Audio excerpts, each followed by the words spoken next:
Hello friends, എല്ലാവർക്കും നമസ്കാരം. നമ്മുടെ പുതിയൊരു വ്ളോഗിലേക്ക് എല്ലാവർക്കും സ്വാഗതം. നമ്മളപ്പം ഇതുവരെ കണ്ടുകൊണ്ടിരുന്നതെന്ന് പറഞ്ഞാൽ ലങ്കാവി കാഴ്ചകളായിരുന്നു. അപ്പം ഇന്ന് ഞങ്ങൾ ലങ്കാവിയിൽ നിന്ന് ഗുഡ് ബൈ പറയുകയാണ്. അപ്പം ഇനി അടുത്ത ഡെസ്റ്റിനേഷൻ എന്ന് പറയുന്നത് കൊലാലംപൂരാ. നമ്മൾ ദാണ്ടെ ഇത്രയും ദിവസം താമസിച്ച ഹോട്ടലാണ് ഈ ബാക്കിൽ കാണുന്നത്. ഹോട്ടൽ എന്ന് പറയാൻ പറ്റത്തില്ല, ഒരു ഹോം സ്റ്റേ സെറ്റപ്പ് ആയിരുന്നു. അവർക്കാകെ 4 റൂമേ ഉള്ളൂ. പക്ഷേ 4 റൂമും നീറ്റും ക്ലീനും ഒക്കെ ആയിരുന്നു. ദാണ്ടെ ഈ പുറകിലുണ്ട് ബോർഡ്, വേവ് ലങ്കാവി എന്ന് പറഞ്ഞിട്ടാണ് ഇതിൻ്റെ പേര്.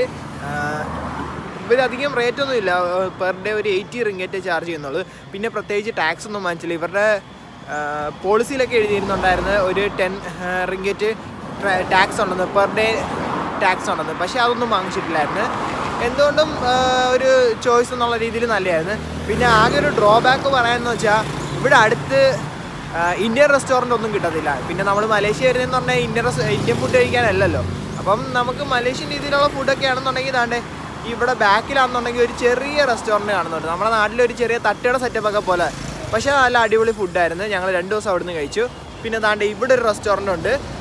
ഇവിടെ വന്നാൽ റൊട്ടിയൊക്കെ കിട്ടും, പക്ഷേ അവരുടേതായിട്ടുള്ള കറികളും കാര്യങ്ങളൊക്കെ ആയിരിക്കും. എന്തായാലും കൊള്ളായിരുന്നു, നല്ലൊരു എക്സ്പീരിയൻസ് ആയിരുന്നു. ഫുഡിൻ്റെ കാര്യത്തിലൊന്നും ഇതുവരെ ഒരു പ്രശ്നവും പറ്റിയിട്ടില്ല. 2-3 ദിവസം ഇവിടെ നിന്നിട്ടുണ്ടെങ്കിലും ഇതുവരെ ഇന്ത്യൻ ഫുഡൊന്നും കഴിച്ചില്ല, ഫുൾ മലേഷ്യൻ ആയിരുന്നു. പക്ഷേ വീഡിയോ എടുത്ത് കാണിക്കാനും വേണ്ടി അത്ര ഇതായിട്ടുള്ള ഫുഡുകളൊന്നും കണ്ടില്ല, അതുകൊണ്ടാണ് ഒന്നും വീഡിയോയ്ക്കകത്ത് കാണാഞ്ഞത്. പിന്നെ നമ്മുടെ താണ്ട ഇവിടെ തൊട്ട് ബാക്കിൽ തന്നെ ഒരു പള്ളിയൊക്കെ ഉണ്ട്, കണ്ടില്ലേ.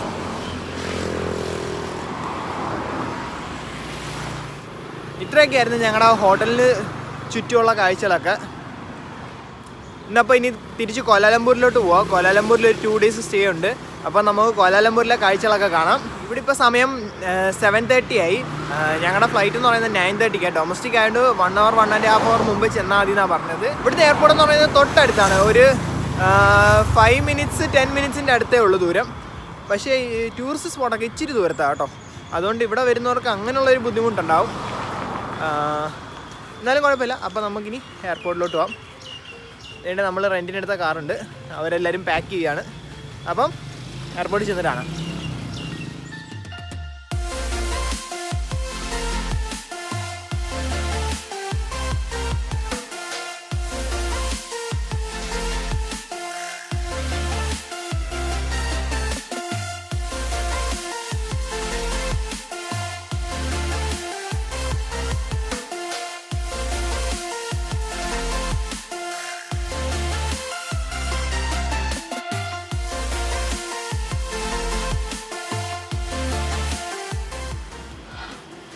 നമ്മളിപ്പോൾ എയർപോർട്ടിലെത്തി താണ്ടെ വണ്ടി റിട്ടേൺ കൊടുത്ത്.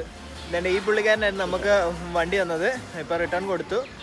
100 റിംഗറ്റേ വാങ്ങിച്ചോളായിരുന്നു. എന്തായാലും നല്ലതായിരുന്നു. Okay bye. ഞാനിപ്പോൾ ഇവിടെ ലങ്കാവി വരുന്നവർക്ക് നല്ലൊരു ടിപ്പ് തരാം.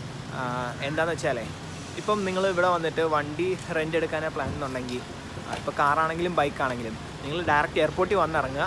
ഇവിടുന്ന് തന്നെ വണ്ടി റെൻ്റ് എടുക്കുക. വേറെ എങ്ങും പോകണ്ട.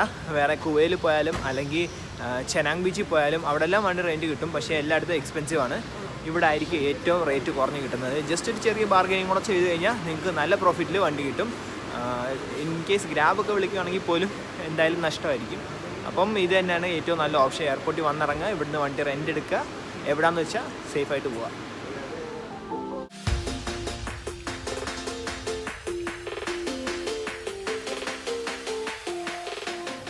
ഇത് നമ്മുടെ എയർ ഏഷ്യയുടെ സെൽഫ് ചെക്കിങ് കൗണ്ടറാണ്. ഇവിടെ വന്നു കഴിഞ്ഞാൽ നമുക്ക് അവിടെ പോയി ക്യൂ നിൽക്കേണ്ട കാര്യമൊന്നുമില്ല.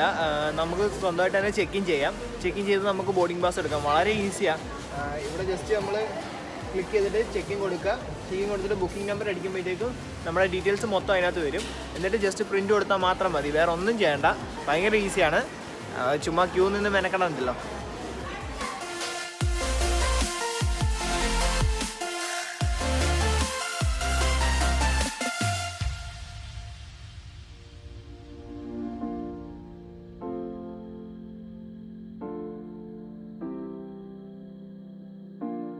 നമ്മളിപ്പോൾ ലങ്കാവിയിൽ നിന്ന് കോലാലംപൂരിലോട്ടുള്ള ഫ്ലൈറ്റിൽ കയറി. ഈ ഫ്ലൈറ്റ് എന്തായാലും ഓൺ ടൈമാണ്. പക്ഷേ ഇവിടുത്തെ ഒരു മേജർ പ്രോബ്ലമാണ്, ഈ ഫ്ലൈറ്റുകളൊന്നും കറക്റ്റ് സമയത്തിനൊന്നും വരത്തില്ല. കാരണം ഈ ഫ്ലൈറ്റൊക്കെ വേറെ ഏതെങ്കിലും രാജ്യത്ത് നിന്ന് വരുന്നതായിരിക്കും. ഇത് വന്ന് കോലാലംപൂരിൽ എത്തിയിട്ട് കോലാലംപൂരിൽ നിന്ന് പിന്നെ ലങ്കാവിലോട്ട് വരുന്നത്. അപ്പോൾ എന്തായാലും ഒരു ചെറിയ ഡിലേ ഉണ്ടാകാൻ ചാൻസ് ഉണ്ട്. അപ്പോൾ നമുക്കിനി എന്തായാലും കോലാലംപൂരിൽ എന്നിട്ടുള്ള ബാക്കി.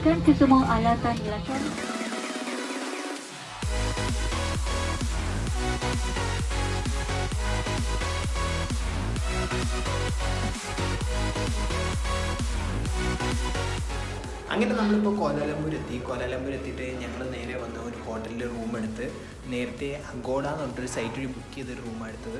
എന്നാൽ നല്ല റൂമൊക്കെ തന്നെ, ഒരു കുഴപ്പമില്ല. റൂമിൽ നോക്കിക്കഴിഞ്ഞാൽ ഒരു അടിപൊളി വ്യൂ ഉണ്ട്. അത് ഞാൻ എന്തായാലും രാത്രി കാണിച്ചു തരാം. ഇപ്പം അത്ര കൊണ്ട് രസമില്ല, എന്നാൽ രാത്രി നമ്മൾ ബുക്ക് ചെയ്തിരിക്കും കാണാൻ. എന്നിട്ട് ഇനിയിപ്പോൾ ഞങ്ങൾ കുറച്ച് പുറത്തോട്ടിറങ്ങുക, എന്തെങ്കിലുമൊക്കെ കാണാൻ വേണ്ടിയിട്ട്. ഇപ്പം എന്തായാലും സമയം കുറച്ചായി, എന്നാൽ ഇപ്പം നമുക്ക് കാണാൻ പറ്റുന്നതൊക്കെ പോയി കണ്ടിട്ട് വരാം. ഞങ്ങളിവിടെ വന്നിട്ട് മൈ ഹോട്ടൽ എന്ന് പറഞ്ഞിട്ടൊരു ഹോട്ടലിലാണ് റൂം എടുത്തത്. ഇവിടുത്തെ എന്താ ഒരു പ്രത്യേകത എന്ന് വെച്ചാൽ ഈ ഹോട്ടലിൽ നിന്ന് മിക്കവാറുള്ള എല്ലാ സൈറ്റും വാക്കബിൾ ഡിസ്റ്റൻസിലാണ്. അപ്പോൾ നമുക്ക് പെട്ടെന്ന് തന്നെ ഗ്രാബും അല്ലെങ്കിൽ വേറെ മെട്രോയും ഒന്നും പിടിക്കേണ്ട. ഇവിടുന്ന് ഇത്തിരി ദൂരത്തായിട്ട് തോന്നിയത് നമ്മുടെ ബാട്ടു കേവ്സും പിന്നെ ഗെല്ലിംഗ് ഹൈലാൻഡ്സും ഒക്കെയാണ്. അതൊക്കെ നമുക്ക് എന്തായാലും ബസ്സിൽ തന്നെ പോകേണ്ടി വരും, അല്ലെങ്കിൽ മെട്രോ എടുക്കേണ്ടി വരും. ബാക്കിയെല്ലാം നമുക്ക് ഇവിടെ നടന്നു പോകുന്നത് ദൂരം. അപ്പം ഞങ്ങളിപ്പം ഇവിടെ ഒരു എക്കോ ഫോറസ്റ്റ് പാർക്ക് ഉണ്ടെന്ന് പറഞ്ഞ്, അപ്പോൾ അത് കാണാൻ പോവുകയാണ്. നമുക്ക് എന്തായാലും അങ്ങോട്ട് പോയിട്ട് വരാം.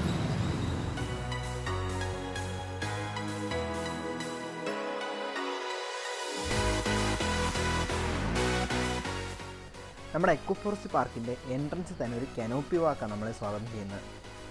ഈ കനോപ്പി വാക്ക് എന്ന് പറഞ്ഞാൽ നിറച്ച് മരങ്ങളുടെ ഇടയിൽ കൂടെ ഒരു അടിപൊളി വാക്ക് എക്സ്പീരിയൻസാണ്.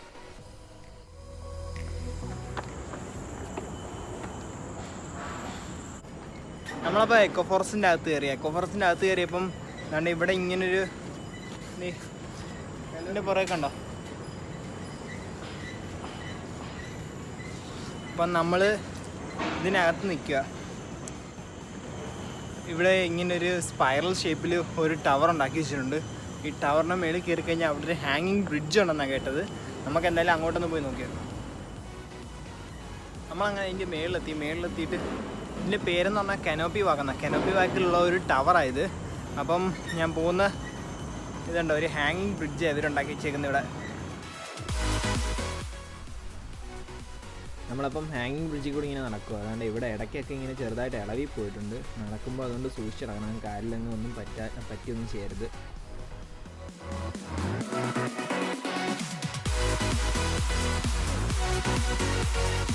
ആദ്യത്തിനെ കയറിയപ്പോൾ ഞാൻ വിചാരിച്ചു ഒരു പാലേ ഉള്ളെന്ന്. പക്ഷേ ഒന്നല്ല, ഇതിനെ കണക്ട് ചെയ്ത് അങ്ങോട്ട് വേറെ പാലങ്ങളുണ്ട്. ഇതിപ്പം ഞാൻ താണ്ടെ അടുത്ത ടവറിൽ കയറിക്കൊണ്ടിരിക്കുക.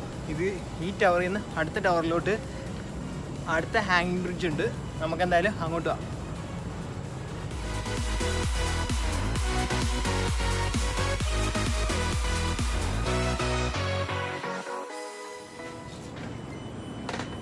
നമ്മളപ്പോൾ ഇതിനകത്തോടെ നടന്നുകൊണ്ടിരിക്കുക. ഇത് വിചാരിച്ച പോലെ ഒന്നുമല്ല, കാട്ടിന് നടുക്കൂടെ ഒരു അടിപൊളി ഹാങ്ങിങ് ബ്രിഡ്ജ്. വെയിലടിക്കുന്നുണ്ട് നന്നായിട്ട്.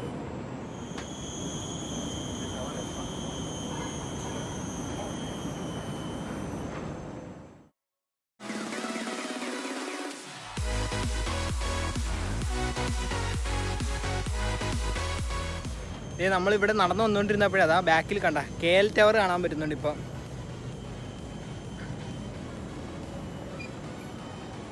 ഇവിടെ വരുന്നവർ സൂക്ഷിക്കണം കേട്ടോ. അതായത് ഇവിടെ ഇടയ്ക്കൊക്കെ പൊടിഞ്ഞിരിക്കുക, അതൊക്കെ ഒന്ന് സൂക്ഷിച്ചാൽ വേറെ കുഴപ്പമൊന്നുമില്ല. നല്ല അടിപൊളി ഒരു എക്സ്പീരിയൻസ് ആയത്. നമ്മളപ്പം കനോപ്പി വാക്കിൽ നടന്നുകൊണ്ടിരിക്കുക, ബ്രിഡ്ജിൽ, ഹാങ്ങിങ് ബ്രിഡ്ജിൽ കൂടെ. ഇത് കണക്ട് ചെയ്ത് ഒത്തിരി ഹാങ്ങിങ് ബ്രിഡ്ജുണ്ട്. അങ്ങനെ നമ്മൾ അതുകൊണ്ട് ഹാങ്ങിങ് ബ്രിഡ്ജിൽ നിന്ന് ഇറങ്ങി. അവിടെ ആയിരുന്നു ഹാങ്ങിങ് ബ്രിഡ്ജ് തീർന്നത്. നമ്മൾ അവിടെ നിന്ന് ഇറങ്ങി. ഇപ്പം നമ്മൾ വന്നിരിക്കുന്നതെന്ന് പറഞ്ഞാൽ KL ടവറിൻ്റെ നേരെ അടിയിലാണ്.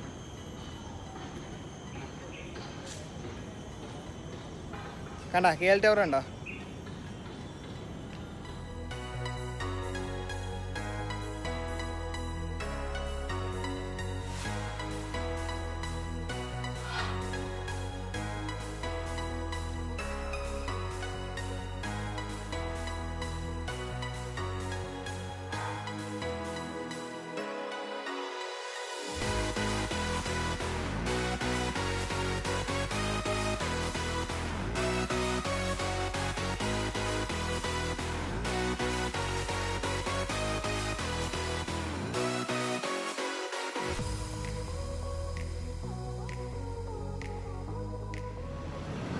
നമ്മളിപ്പം ട്വിൻ ടവർ കാണാൻ വേണ്ടി പോയിക്കൊണ്ടിരിക്കുക.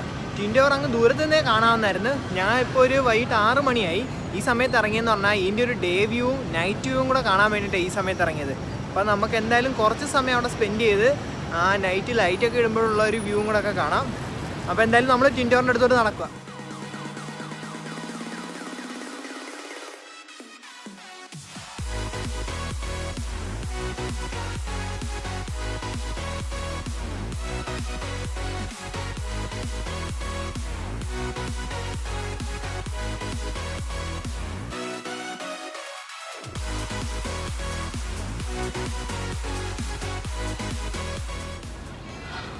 നമ്മളിപ്പോൾ കുറച്ച് നടന്നിട്ട് ഇവിടെ പെട്രോണസ് ടവറിൻ്റെ അടുത്തെത്തി. അതാണ് എൻ്റെ ബാക്കിൽ കാണുന്നത് പെട്രോണസ് ടവർ.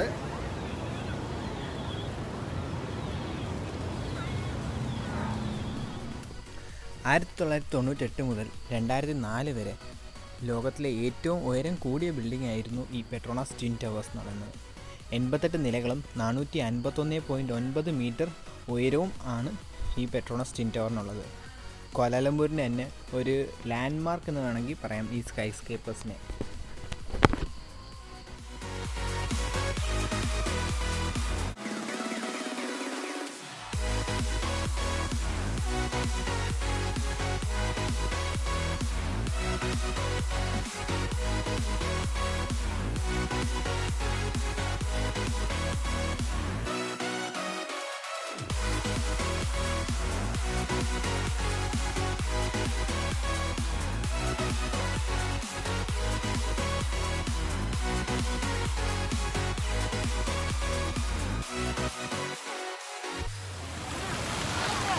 നമ്മുടെ ഇവിടെ ഈ ട്വിൻ ടവറിൻ്റെ ഫ്രണ്ടിൽ അടിപൊളി ഒരു ഫൗണ്ടനൊക്കെ ഉണ്ടാക്കി വെച്ചിട്ടുണ്ട്. കണ്ട, എല്ലാവരും ഭയങ്കര ഫോട്ടോ എടുക്കുന്നതൊക്കെ തിരക്കില്ല. ഞാനും കുറച്ച് ഫോട്ടോ ഒക്കെ എടുത്തിട്ടുണ്ട്. ഇതിപ്പം ഈവനിങ് ആയതുകൊണ്ടാണെന്ന് തോന്നുന്നു ഇത്ര തിരക്ക് വന്നിരിക്കുന്നത്. നമ്മളെന്തായാലും ട്വിൻ ടവറിന് ചുറ്റുമുള്ള കാഴ്ചകളൊക്കെ കണ്ടിങ്ങനെ നടക്കുക.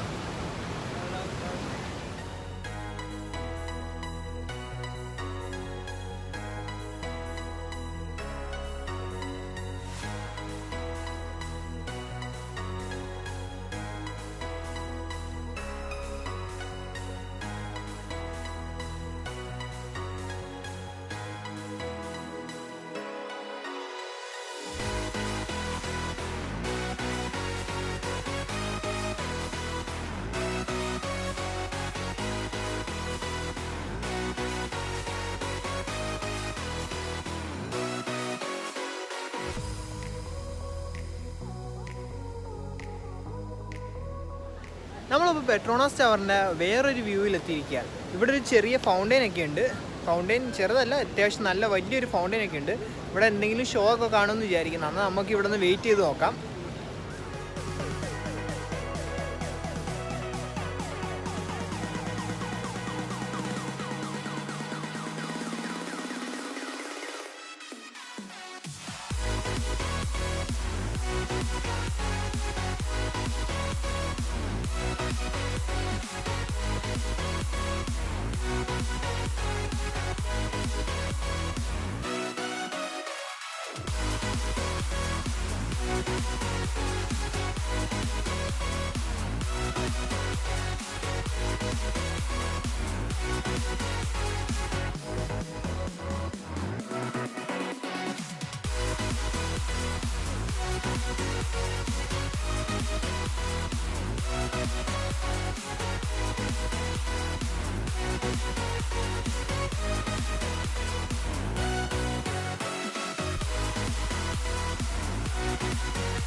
നമ്മളപ്പോൾ ട്വിൻ ടവറിൽ നിന്ന് ഇറങ്ങി. ഇനിയിപ്പം തിരിച്ച് ഹോട്ടലിലോട്ട് പോവുക.